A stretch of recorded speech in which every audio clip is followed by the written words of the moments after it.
Yeah, Tanner, as a walk-on, I mean, I know, Baker's situation is a little bit different, but did Baker change the way that maybe walk-ons, especially quarterbacks, view themselves? I would say for sure. You come in and everybody's kind of doubting you or this or that, or you kind of feel like you don't have the upper hand on things, but I mean, still, as long as you're willing to work, and that's kind of what Baker taught me, as long as you're willing to work and put in the time and effort, then you can pretty much do anything you want. So. Tanner, can you talk a little bit about Jalen's voice in that quarterback's room? What was it like from day one, and how has that expanded to now? Yeah, I mean, I've been in there with Baker and Kyler, and so I've been in there with some great leaders, and then Jalen came in, and he's been just pretty much picking up where they left off, and we're all in there, learning together, and he's learning the system, and I've been in there for a while, and Mordecai's in there with us, and so, I mean, we're all just kind of helping each other out and trying to keep growing each and every day. Larry? Yeah, can you talk a little bit about how you got to Oklahoma, the scholarship offers you had, why you decided to make the move to come over here as a walk-on? Yeah, I had scholarship offers from Tulsa and University of Ohio, and Coach Riley talked to me, and then I came over here and went through the campus and got to see everything and kind of talked to Baker one-on-one, and that kind of just set it off for me. I knew that after I talked to Baker and he said that if you come in and are willing to work and put in the time and stuff, that you can, I mean, it doesn't matter where you come from or anything like that, so. Yeah, given your record and the stats you put up in high school, did it bother you that you weren't more highly recruited, and why do you think that was?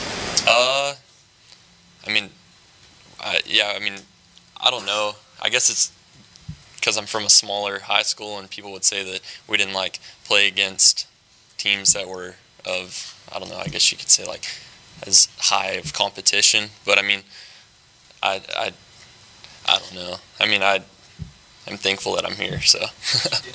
Did you lose a game in high school as a starter? No, sir. No.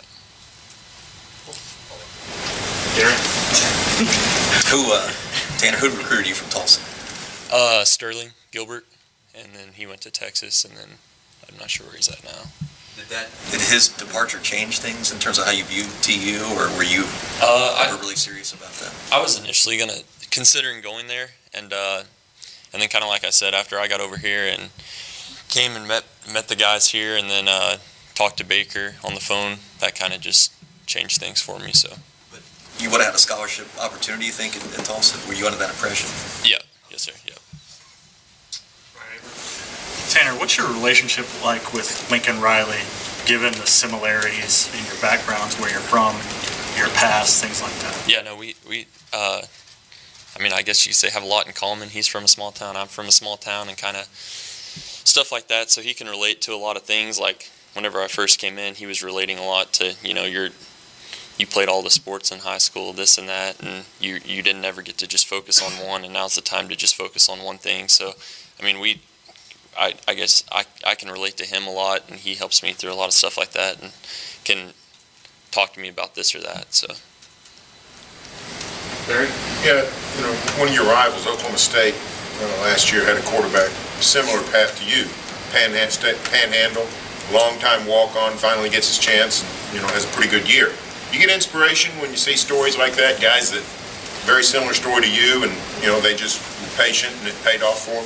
Yeah, I actually played that guy in high school, and we are friends, and so it was good seeing him kind of, he was patient, and that's what my main thing is regardless if my number's called initially or not, I just want to be the guy that's ready. So, I mean, I feel like that's what he did, and I guess patience is key sometimes. So. All right.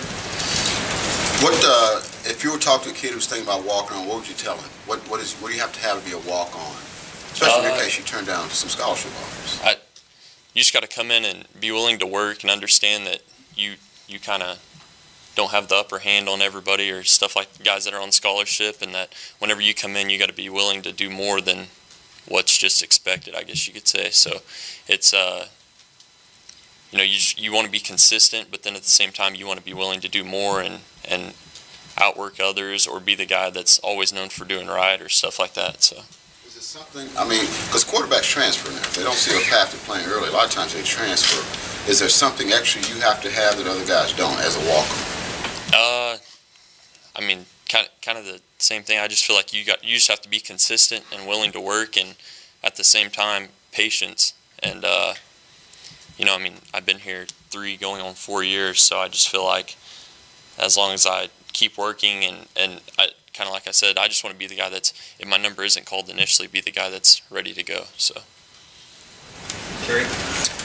I was wondering if you could talk about, being in that quarterback room. It's something Lincoln talks a lot about. Is there kind of, I don't know, an understanding, or does Lincoln talk to you about that? Like, no matter what goes on the field, whether you have a bad day or a good day, that you have to make that a good room to be in?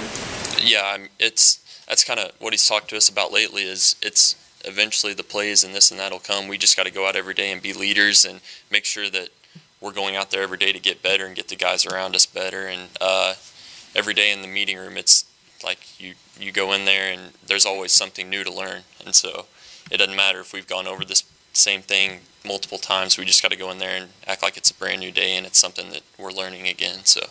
What was it like being in there with Kyler and Baker at times? Just both of, I mean, now knowing what you know now, I mean, that's the best quarterback room that ever existed at this point. Yeah, no, those guys are, I mean, it was awesome being in there. I learned a lot from both of them. And, I mean, from the leadership side and then just mentally, they're both like, mentally super strong. And, I mean, yeah, I learned a ton from those guys, so. Tyler? Tanner, there was a video of Jalen not too long ago about him squatting just a lot of weight in the weight room with a lot of guys around watching that. And one, were you there? Were you watching that? What were your impressions? But also just from a position standpoint, what does that kind of strength in the lower body do for a quarterback? And yeah, no, it's I was there, and it was I mean, it was, everybody was surrounding him just like we do with everybody else, and it's just like team chemistry, and we're all have each other's back, and it was awesome. I mean, it was music and everything else, and yeah, I mean, it for sure it helps you throw the ball farther and throw it more on the line and everything else. So I mean, it's for sure an advantage. Jason? Yeah. For those of us who haven't been there, what is Canadian Texas like, and what are Friday nights like there? What kind of place is it to grow up? Yeah, I mean, it's a football town and 2,000 people, wool-filled cows. I mean, that's pretty much it. So. I mean, what are Friday nights like there? Friday nights that's what kind of the town revolved around, and so it was, I mean, packed house every Friday, and then the farther we go into the playoffs, everybody traveled with us, and so it was something I'll remember forever. Is there mule shield trash talk in Canadian? No, there's no. We sometimes I'll give Coach Riley a hard time here and there, but there's no trash talk. So. Barry? In a room as small as the quarterback room is, much confusion is there with 2 guys named Tanner. And does that also happen on the practice field? Do they have to distinguish between the 2 of you? No, I go by Schafer, and Mordecai goes by Tanner, so I just call him Mordecai, and he calls me Schafer. So. How familiar are you with Austin English? Yeah, Austin, he came and played here. I grew up, he was kind of my idol back at Canadian, and so he was another reason that I kind of wanted to come to OU, so I look up to him a lot.